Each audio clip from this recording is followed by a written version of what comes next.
Notify viewers, let people know that we're here. Hey guys, it's Cars and Coffee Dave here, once again coming at you randomly on a Tuesday. We're here with our friends from Nashville Cars and Coffee, DBR High Performance. They're down here in Spring Hill, Tennessee, just south of Nashville. And they've got a really interesting shop. I've seen some really cool stuff in the few minutes that I've been here. Lots of high performance builds going on in here. And we're going to get to meet the owner, we're going to get to see what they're building, and we're going to just generally browse around. So go ahead and let's say hello. How you doing? Good, how are you guys? I'm Cars and Coffee Dave. How are you? David Branson, DBR High Performance. DBR High Performance. David Branson Racing? Yeah. Okay, so there's the DBR and DBR. So how long have you been in business, David? 10 years. This year is year 10. Okay, and you've got quite a name for yourself, not only in the local community, but all around the country as far as building high-performance cars, correct? We've had a lot of fun over the years, that's for sure. You've been written up in magazines, you've had blog articles, you've been on the internet, you've got a lot of high-horsepower cars and a lot of weight in metal, and a lot of time slips to go along with that. Mm-hmm. So what got you interested in drag racing in the first place? Where did that come from? As a kid, racing go-karts, racing four-wheelers, just evolved into the cars, and just always kind of been a part of my life, and I wanted to do it as a living, so I wanted my hobby to also be my job. So you kind of brought them together, and you've never worked a day in your life because exactly. You get to come to this beautiful building in beautiful Spring Hill, and you've got, like I said, all these high-performance builds. And you guys saw that opening up the shot here with that beautiful logo they've got on their wall. Just going to take a quick look around. There's a magazine article featuring DBR. And then they've got a really cool wall of swag over here. So if you're looking for some DBR swag, hats, shirts, stickers, all sorts of stuff. So David, why don't we move along here? Sure. Go see the good stuff that the people demand. Lots of cool artwork hanging up in the halls. Gonna grab some shots of that. And then here we go. Alright, so this white Mustang right here, I heard it has a trailer hitch on it. It does. It is our drag week car, one of our drag week cars. We have two drag week cars. This is the LS powered one. The other is Coyote, which we'll show you that. This is a 380 cubic inch LS, twin 71 millimeter turbos, air conditioning, power steering. So it's a twin turbo LS motor car in a Ford Mustang. Yep. And it's got this crazy cage in here. We do all of the cage work here. So you guys built this cage? Yes. This is a 25.5 cage, for those of you who know what that means. I certainly don't know what that means. Basically, it's a certification that allows you to go 749 or slower at a sanctioned event. So you have to have this in order to exceed a certain speed limit on Correct. the track. Okay. All right, and then that's a cool shifter right there, and then you got a... This one's got a power glide with a gear vendor on it, so you can cruise on the highway at low RPM and still get 12, 13 miles And you per said gallon. it's still got air conditioning too, right? Yeah. So you could throw the wheels on this theoretically and go to 7-Eleven. And look at that. Why is there a trailer hitch on here? I'll show you guys the trailer downstairs that this one pulls. It goes to the racetrack, runs a 7-second quarter mile at almost 180, drives home. Everything you need to race is in the trailer. Well, that's amazing because I've never seen a parachute and a trailer hitch next to each other. Right.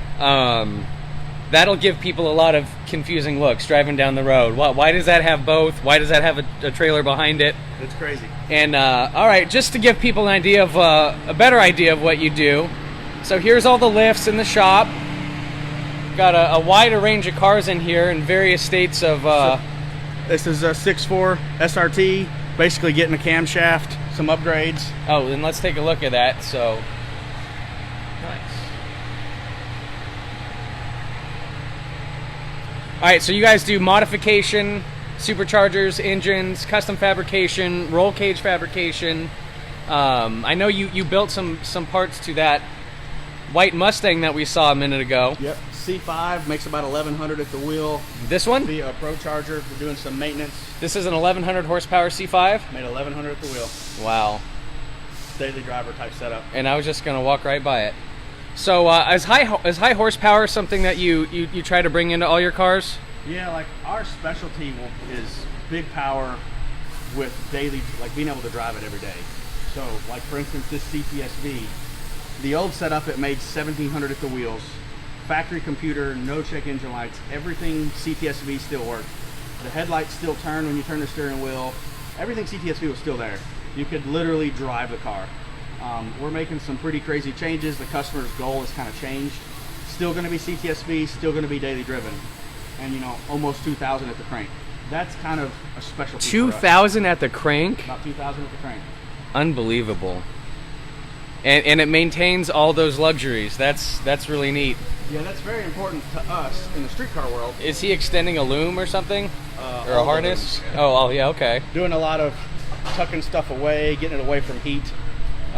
Obviously at a car at this power level, with this kind of engine bay, with everything there, there's not a lot of room. So getting stuff out of the way from heat is very important. So put in some extra heat shields. Here's a newer Mustang getting a lot of stuff. Yeah, the drivetrain of this car is totally out. You can see straight up to the good world above. There it is. And, well, that's cool. What's going on here? Waiting on parts, heads, cams. It's a Pro Charger car, made almost 800, and we're just doing more upgrades to make more power and go faster. Okay. Already supercharged, and you're going with more mods. All right, now to our left, I believe we have a couple really cool cars.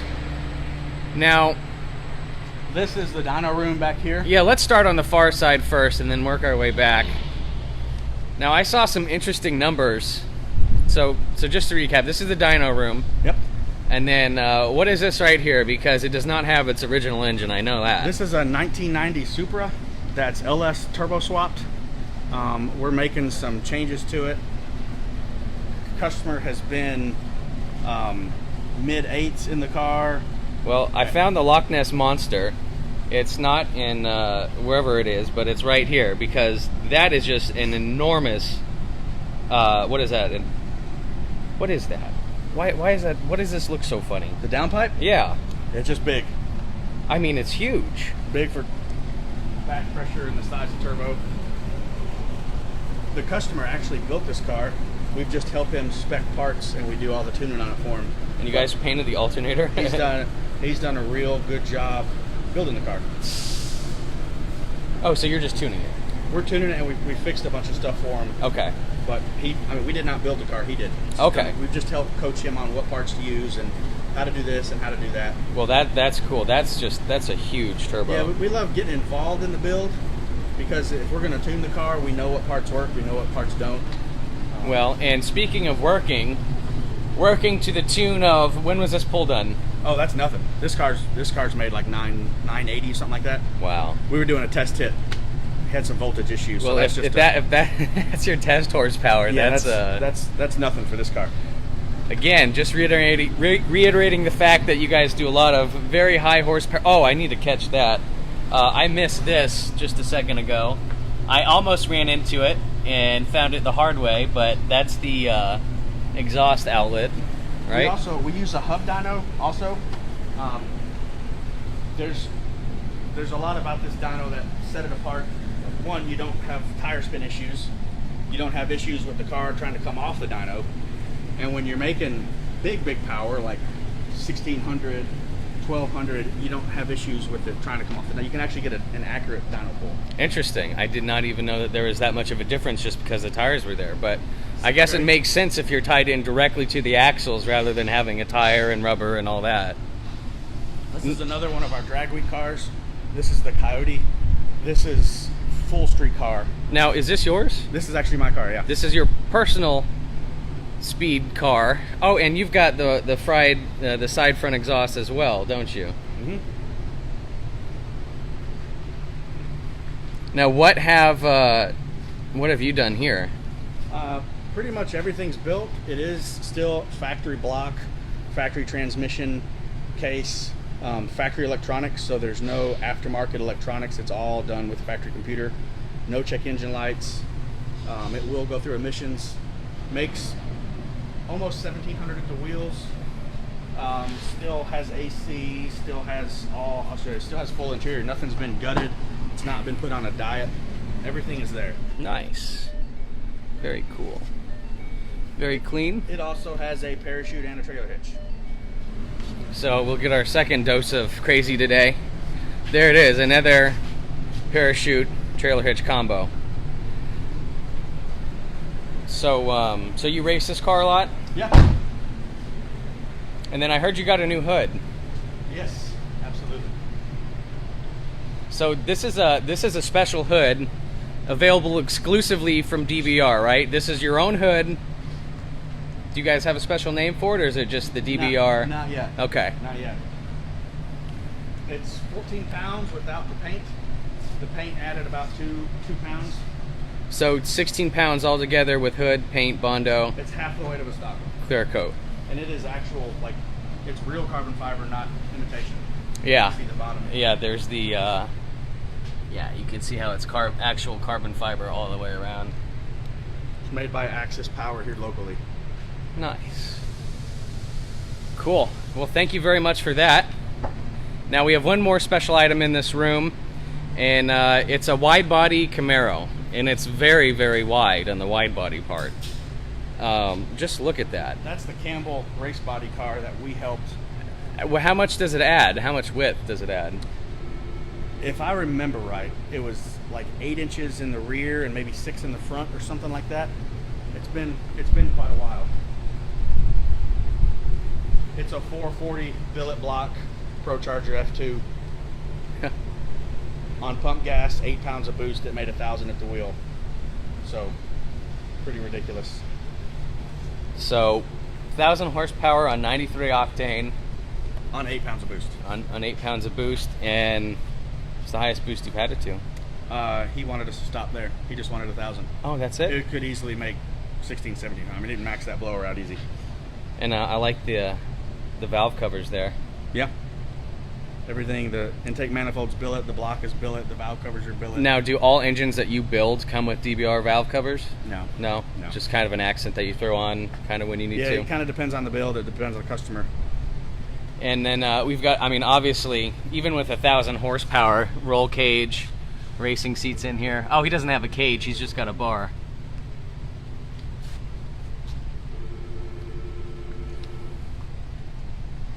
And then let's take a look at the back here.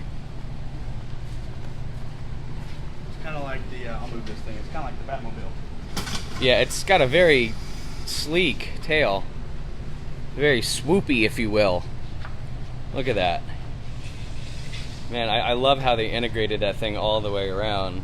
It is actually a rebody more so than a kit.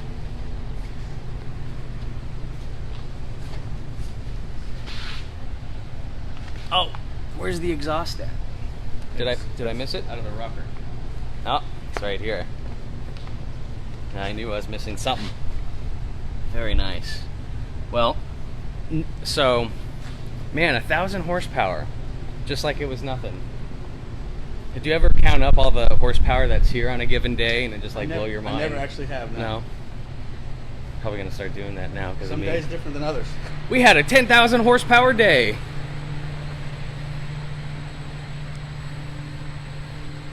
All right, so what is this weird looking? I mean, I don't even know what this is. This is before my time. This is just a conglomeration of a whole bunch of things. We're building a steering system for the guy. He plans to paint the thing and pull his race car with it, and just needed some fab work done, so we're just doing some fab work on it. All right. Nothing too special. Pretty neat setup. Now, 800 horsepower Cobra. Yeah, and what's funny is that tames in comparison to what we're looking at here, which is a halfway disassembled Mosler, right? Yep. Now this is a actual full carbon fiber car, right? Correct. And as in full carbon fiber, everything, the body, the panels, everything's made out of carbon fiber. These brakes are just south of ridiculous, extremely expensive ceramic brakes, correct? Mm-hmm. And it'll be LS powered, twin turbo, 88 millimeter turbos, billet sequential trans. Pretty killer setup. so I showed you the pretty part of the car first, so that then we could follow up with this. As might make more horsepower than it weighs. You can make more horsepower than it weighs. Yes.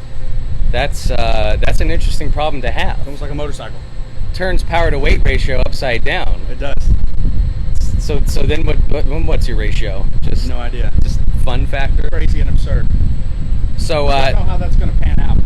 Now this engine is getting a custom bracket made for it. Yeah, we're adding AC to it, and we've got to tuck the AC compressor as close to the engine as possible. So we're having some custom billet brackets made, because once it's put together, we can't do anything unless we pull the engine out, which is about 20 hours. Yeah. So it has to be right the first time, otherwise. So like a bunch of other really high-end cars, the R8s, the Lamborghinis, like pretty much if anything goes wrong, you got to take them all the way apart. Take them all the way apart to get to it. All right, so we've had two really cool rooms of special cars, lots of horsepower, full carbon Mosler. This is the intake for that car, just to give you a taste of what it's going to look like under the hood. Oh, nice. Pretty killer. That is. That's a heck of an intercooler, isn't it? Mm-hmm. Very shiny. Cylons would be jealous. So these are the trailers that we mentioned with the trailer hitches. The black car obviously pulls the black trailer. The white car pulls the white one.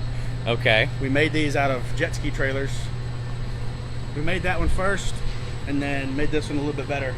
So this is what you take to your drag racing event, so you can basically have a full shop of tools with you? Tools, fuel, spare tire, generator, any kind of wiring stuff. Anything you might need. Back here, chemicals, enough stuff to change oil. The Coyote car, if the transmission fails, we're not going to rebuild it in the parking lot. This car, we carry all parts to rebuild the trans if something happens. It's just a power glide. So if something happens with it, we can just about rebuild the engine with everything we got in this engine and trans in this trailer. Also the coolers, like this big cooler fits in there and it holds all the ice. Right. Both cars use air to water, so okay. Get that extra. We ice them down for the track. Very cool. They close up, they go down the road real nice, they don't weigh a lot. Well, that's really cool. I'd love to see your cars pulling these in real life and get a couple photographs of that, because that would be comical. The cars actually ride better down the road with the trailer. Really? Than without. Like they ride, I mean, it's like in mine, I just set the cruise control 80 miles an hour. That's kind of the sweet spot. And it just glides down the road. It's awesome. Nice. Well, take me with you on your next drag racing event. So most of these cars here are either waiting to be worked on or waiting to be picked up. Very few are here. We do a monthly storage program, but we're pretty much full for that. Old school Camaro, small block Chevy with fuel injection that we finished. Camaro with the Maggie. GTO with an LS swap. This car's pretty nice.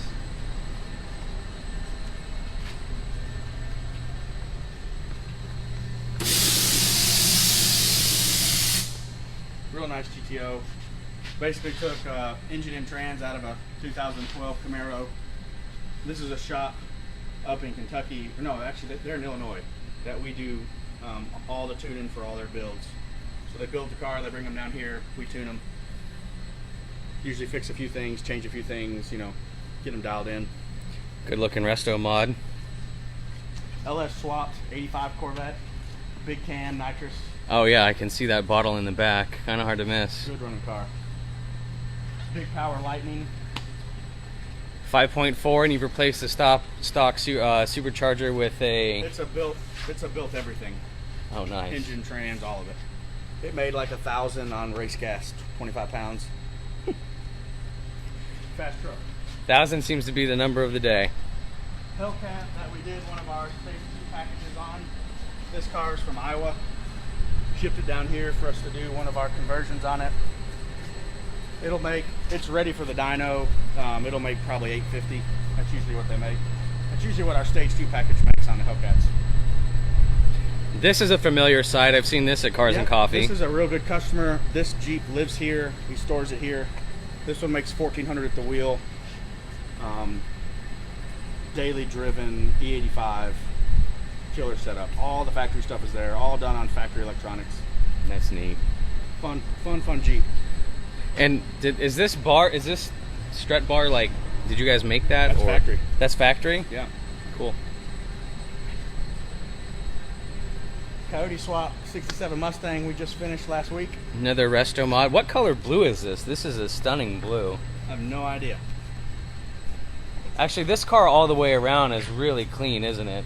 It's a very nice car. The customer wanted a 67 Mustang in and out, but wanted it to perform like, you know, today's technology. So it's got a 6-speed manual trans and a brand new Coyote in it. Nice. Air conditioning, power steering, you know, et cetera, et cetera. Jeep Trackhawk getting a bunch of upgrades. Right there. That one. Yep. This 69 Camaro convertible back here is getting LS twin turbo. A whole bunch of goodies on that car. So We're just can waiting on we parts. back up to the Jeep for a second? Yeah. I've never even heard of this. What is this? It's basically the SRT8 Jeep with the Hellcat engine in it. What year did they make this? 18 and up. So they're new. They're very new. This one, I don't think this one has 3,000 miles on it yet. Basically the Hellcat engine.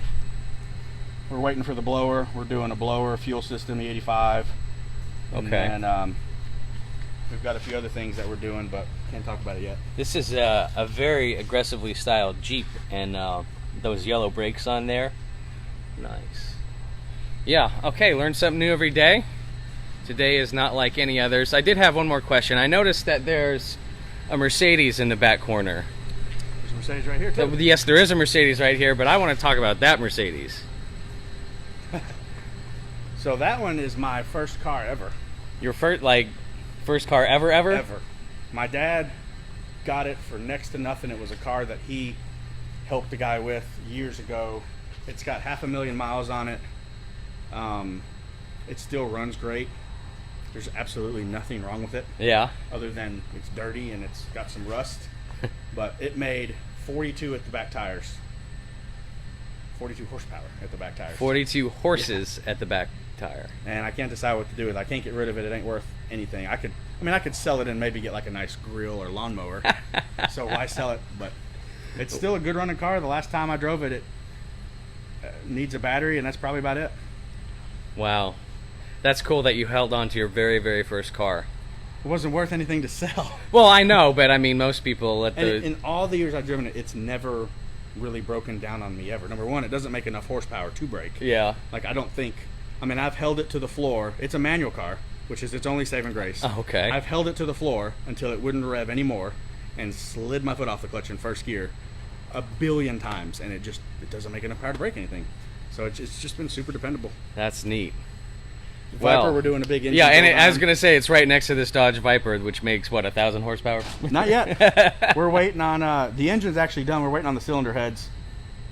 He dropped a valve on the stock engine, and the car didn't have a warranty anymore, so finding a cylinder head was a chore.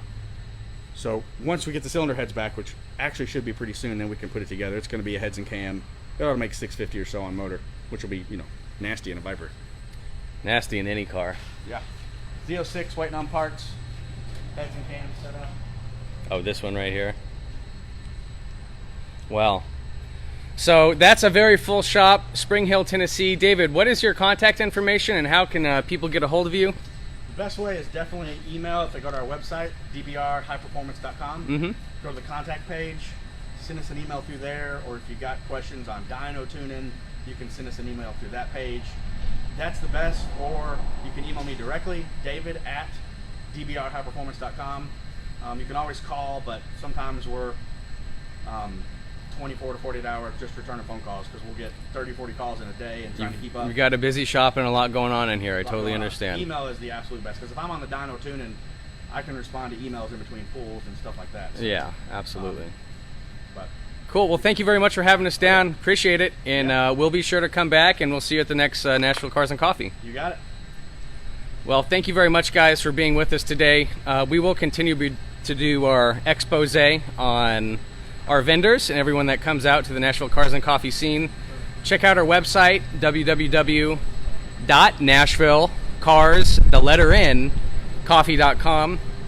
I'm Cars and Coffee Dave. I hope you guys have a great rest of your Tuesday. Thank you very much for being with me. Go follow Cars and Coffee Dave at Cars A&D Coffee Dave on Facebook. See you guys next time. Bye-bye.